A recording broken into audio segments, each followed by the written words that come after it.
Recently, the city of Port Blair was renamed to Sri Vijayapuram, sparking a variety of reactions from the public. But why this new name?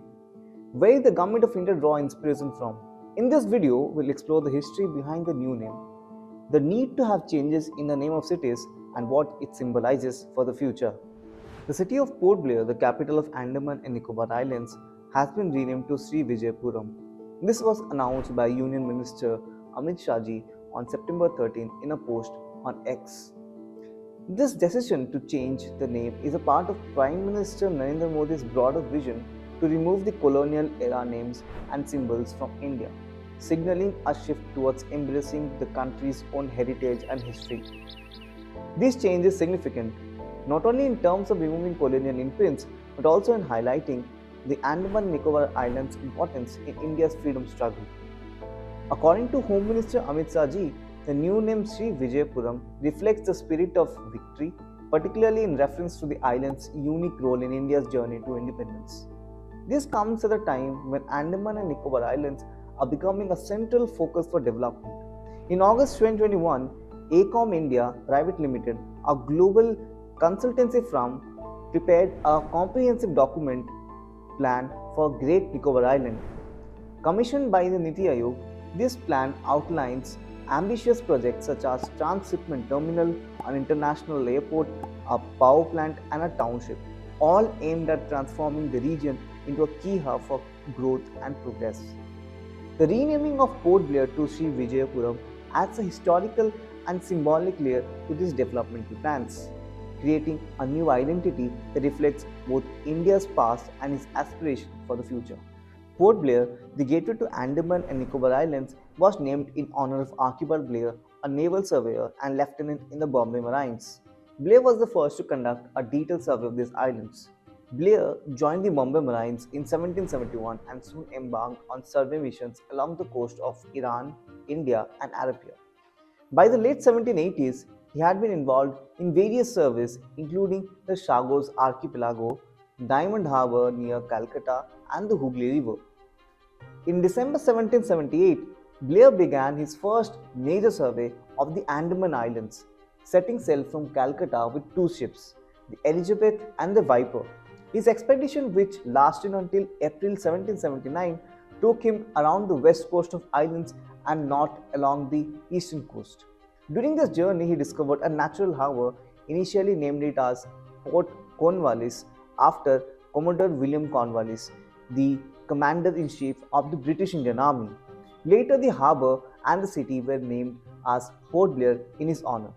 Blair recognized the importance of these findings and wrote a detailed report that was well received by the East India Company.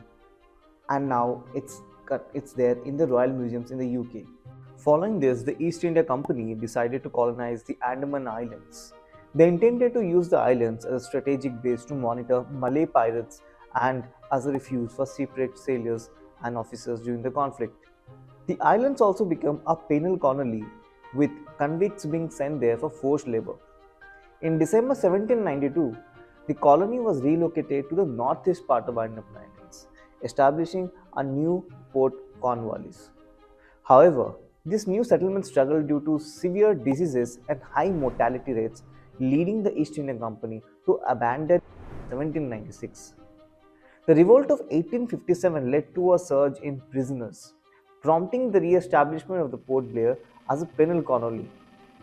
Many of the convicts were sentenced to life imprisonment, with some being executed and others dying from diseases and harsh conditions. By the late 19th century, as the Indian independence movement grew stronger, a larger and notorious cellular jail known as Kaala Pani was built in Port Blair by 1906. This prison housed several freedom fighters, including Veer Damodar Savarkar. Looking back into ancient history, we find that the Andaman and Nicobar Islands were known and mentioned in the Indian historical records, though their significance wasn't widely recognized until later. One notable historical account is from the 11th century when the Andaman Islands were used as strategic naval base by the Chola Emperor Rajendra I. His aim was to launch an attack on Sri Vijaya, an empire located in the present-day Indonesia.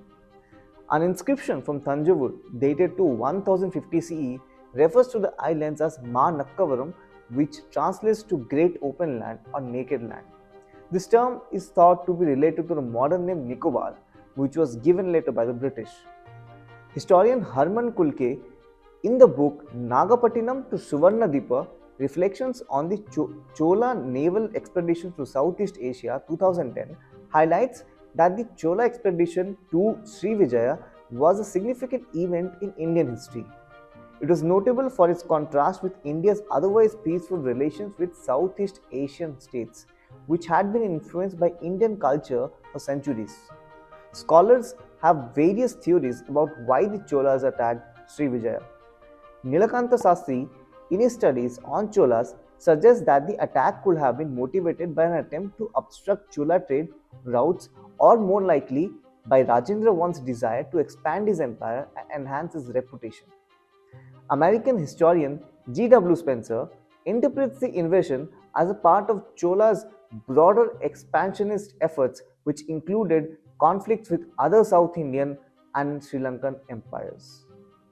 According to historical records, after the attack, Rajendra I captured the Sri Vijayan king Sangrama Vijayatungavaram and looted significant treasures from the Buddhist empire, including the Vidyadhara Purana, a jeweled war gate of Sri Vijaya. This campaign reflects the Chola dynasty's ambitious reach and influence in the region. Port Blair is the 8th major city to be renamed in the last decade. Renaming a city is important because it helps people connect with the history of the place and take pride in it. The process ensures that both residents and the world understand the cultural significance behind the name. In India, renaming a city follows a democratic procedure. For union territories, the central government plays a key role in the decision.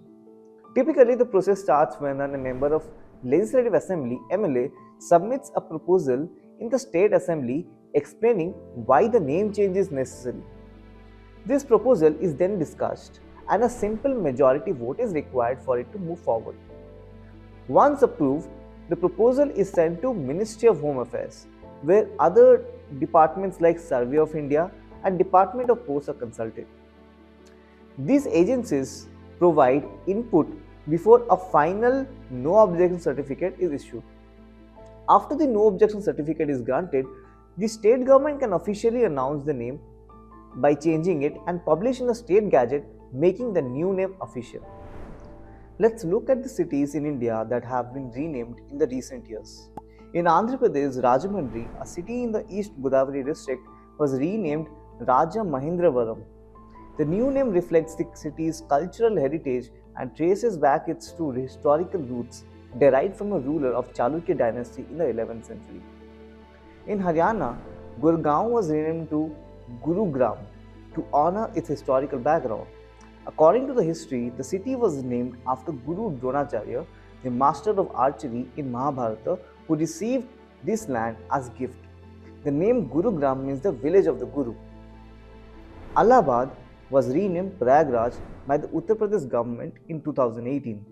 This change aimed to restore the city's ancient name, which symbolizes its religious importance as the meeting point of three sacred rivers, Ganges, Yamuna and Saraswati. This decision was widely supported by local sages and seers. The capital of Chhattisgarh, Naya Raipur, was renamed as Atal Nagar to honor former Prime Minister Atal Bihari Vajpayee.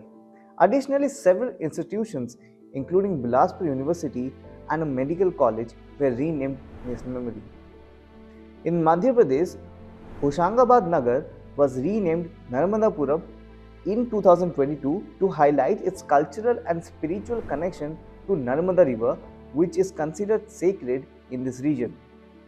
Aurangabad, a major city in Maharashtra, was renamed Chhatrapati Sambhaji Nagar in 2023 to honor Maratha king Sambhaji Maharaj, the son of Chhatrapati Shivaji.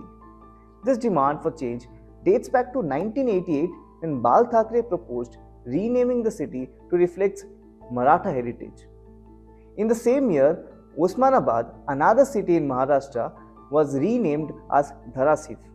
The original name Osmanabad was derived from Hyderabad's last ruler, Mir Osman Ali Khan, while the new name comes from the ancient Dharasif caves, reflecting the area's historical significance. Jai Hind.